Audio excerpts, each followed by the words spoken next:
आज बऱ्याच दिवसानंतर गावाकडे आलो. नशिबानं म्हणा, योगायोगानं म्हणा, तो क्षण आज आम्हाला अनुभवायला मिळतो आहे. आणि आमच्यासोबत गावगाड्यातलं जगणं जे काय आहे तुम्ही सुद्धा अनुभवावं असं माझी इच्छा आहे.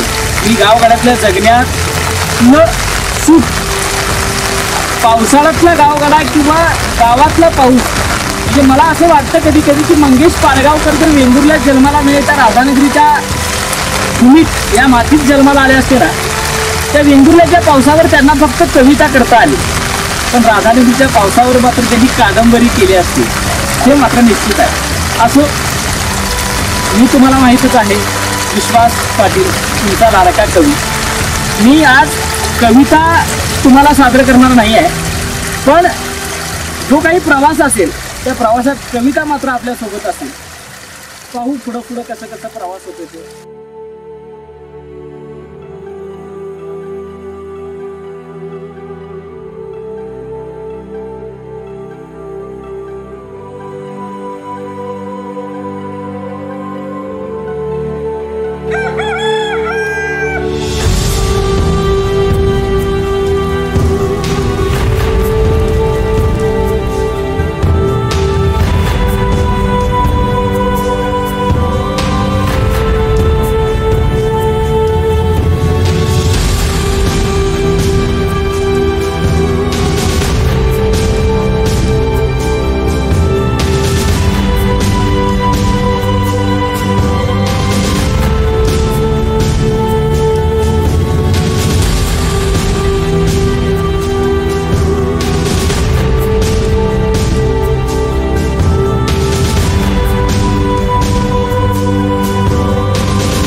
मला असं वाटतं की हे आभाळ माझ्या गावासाठी काय वेगळं बरसत नाही, पण जितकं काही बरसतं त्याच्या सरी या माझ्या गावात ज्या पडतात त्या प्रत्येक सरींना मी भेटणं हे माझ्यासाठी खूप भाग्याची गोष्ट आहे. कारण तो पाऊस दरवर्षी येतो, दरवर्षी न भेटला तसाच निघून जातो. तो भेटायला येतो पण आपण त्याला भेटत नाही, पण त्याला भेटणं हे गरजेचं आहे. आणि हे गावातलं जगणं आपण असं नवीन नवीन टप्प्याटप्प्यानं तुम्हाला दाखवत राहूच. आणि तुम्ही ते बघाल. अजून तुम्ही माझ्या चॅनलवर असाल विश्वास पाटील कोल्हापूर या चॅनेलला लाईक करा, शेअर करा आणि सबस्क्राईब करा आणि भेटत राहू.